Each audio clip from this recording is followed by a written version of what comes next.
Hi everyone, how are you? This is Dr. Chavikar. Welcome to my channel Krishna Institute of Law.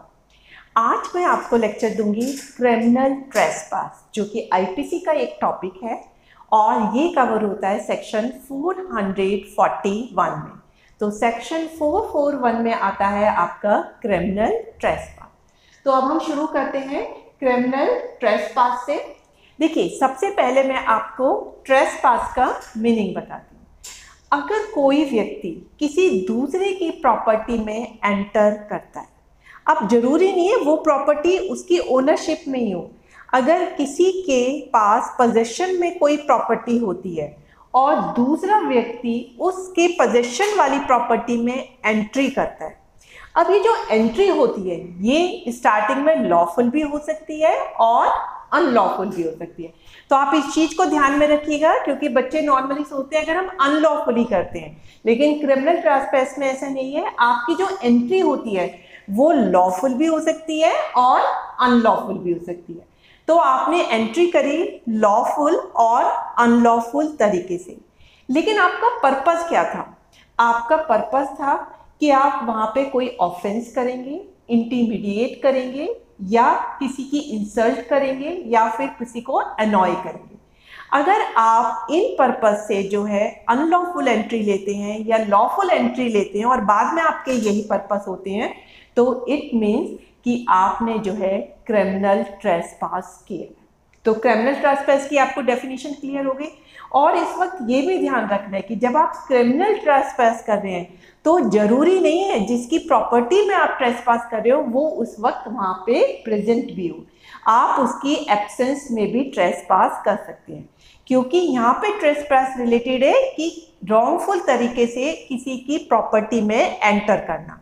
तो owner या जो उसका position कर रहा है उसका फिजिकल प्रेजेंट होना जरूरी नहीं है। और एक और भी चीज़ है कि आप वहाँ पे 1 मिनट के लिए करते हो, या आप 10 मिनट के लिए करते हो, या 1 घंटे के लिए करते हो, या 10 घंटे के लिए करते हो, तो जो पीरियड है वो भी बहुत ज़्यादा इसमें मैटर नहीं करता है। तो क्रिमिनल ट्रेसपास आपको क्लियर हो गया। अब मैं इसका एक एग्जाम्पल देती हूँ तो आपको बिल्कुल क्लियर हो जाएगा।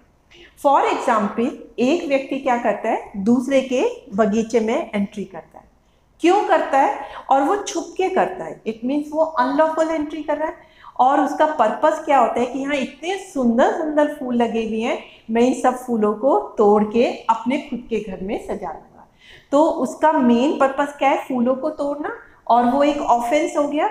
तो उसने अनलॉफुल तरीके से एंट्री करी और उसका पर्पस था ऑफेंस करना, फूलों को तोड़ना। तो यहाँ पे माना जाएगा कि ये क्रिमिनल ट्रेसपास का एग्जाम्पल है। क्लियर हो गया? एक और एग्जाम्पल देती हूँ कि अगर आपने किसी दूसरे के घर में एंट्री करी और आपका पर्पस क्या था कि मैं वहां पे एक सीढ़ी लगा दूंगा। तो सीढ़ी लगाने से क्या होगा कि मैं रात को आऊंगा और इस पे चढ़ के फिर जो इनके घर में घुस के जो है चोरी कर लूंगा। तो अगर एक व्यक्ति ऑफेंस करने के पर्पस से जो है दूसरे के घर में एंट्री करता है और वहां सीढ़ी लगाता है, तो ये माना जाएगा कि ये क्रिमिनल ट्रेसपास है। क्लियर हो गया? अब मैं बताऊंगी आपकी इसकी इंग्रेडिएंट कौन कौन से होते हैं, मतलब ये सब बातें होती है तभी वो जो है क्रिमिनल ट्रेसपास की कैटेगरी में आता है। सबसे पहले एंट्रिंग इनटू अनदर प्रॉपर्टी। देखिए, अगर आप अपने घर में ही हैं या आप किसी पब्लिक प्रॉपर्टी में जा रहे हैं तो वो ट्रेसपास है ही नहीं। ट्रेसपास तभी होता है जबकि आप किसी और की प्रॉपर्टी में एंट्री करते हैं।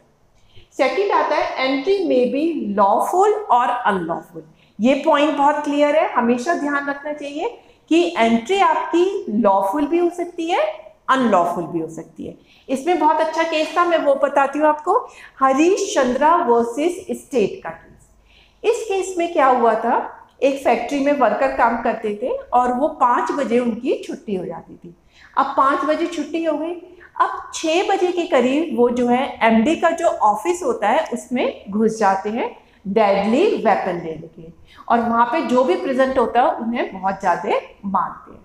तो यहाँ पे माना गया it is a example of criminal trespass, क्योंकि वर्कर का काम तो 5 बजे खत्म हो जाता है। अब वो 6 बजे अनलॉफुल तरीके से एंट्री लेता है, एमडी तो उन्हें परमिशन देता नहीं अपने ऑफिस में आने की, और उनका पर्पस क्या होता है, वहां पे जाके लोगों की पिटाई करना, और उनके हाथ में डेडली ऑफेंस भी होते हैं और वो पिटाई भी करते हैं। तो यहाँ पे माना गया कि ये जो है अनलॉफुल एंट्री थी। क्लियर हो गया सेकेंड पॉइंट भी।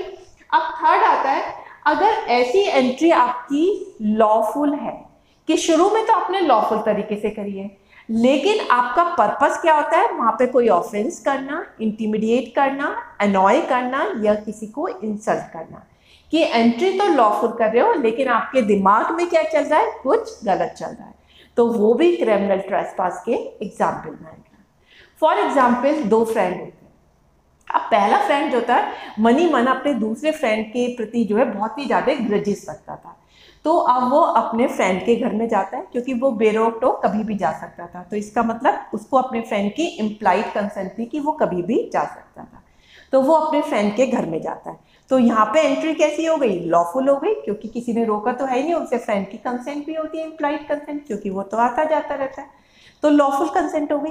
लेकिन उसका पर्पस क्या था कि अपने फ्रेंड की बेइज्जती करना, इंसल्ट करना, तो वहां पे जाके उसको जो है गाली देना लगता है, और उसकी अगली पिछली सारी बातें बताने लगता है, और खूब जोर जोर से गाली देता है, जिससे और आस पड़ोसी भी इकट्ठे हो जाए और वो सुने कि वो उसको गाली दे रहा है।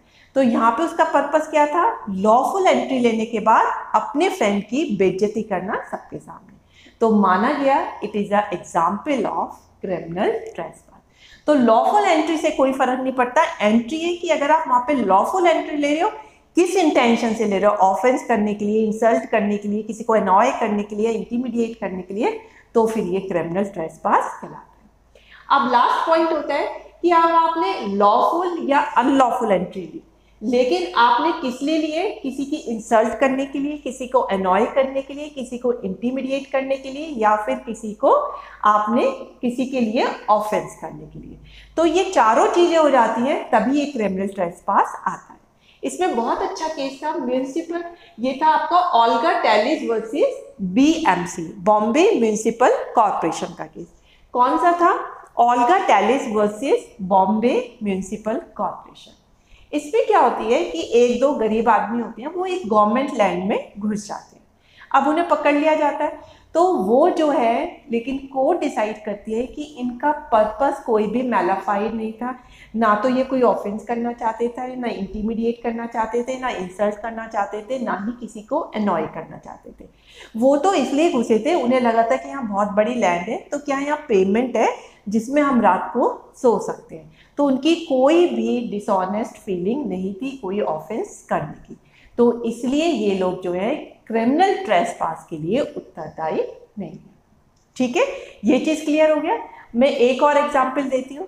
फॉर एग्जांपल, एक व्यक्ति जो है दूसरे व्यक्ति के घर में जाता है और वो लॉफुली एंट्री लेता है, क्योंकि वो उनका जानने वाला होता है, पहले वो उनके घर में काम कर चुका होता है, तो उनकी इम्प्लाइड कंसेंट होती है कि वो कभी भी आ जाता है। अब उसका मेन इंटेंशन क्या होता है, उसका इंटेंशन होता है कि मैं यहाँ से इनका कुत्ता चुरा के ले जाऊंगा, तो उसकी इंटेंशन चोरी करने की है, तो उसने एंट्री तो लॉफुली है, लेकिन उसकी इंटेंशन क्या है, डिसऑनेस्टली किसी भी चीज को, कोई भी ऑफेंस करने की। यहाँ पे ऑफेंस क्या है कि उनके पेट को चुरा रहा है, क्योंकि जो कि वो बहुत एक्सपेंसिव होता है, उसे वो ओपन मार्केट में बेच के अच्छा पैसा ले लेगा। तो ये सारे एग्जाम्पल थे आपके क्रिमिनल ट्रेसपास के।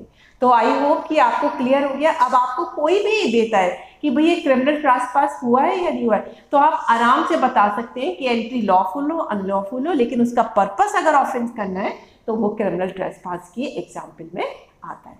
तो that's all for today lecture, और आप इसे दूसरों को शेयर करना मत भूलिए। Thank you very much.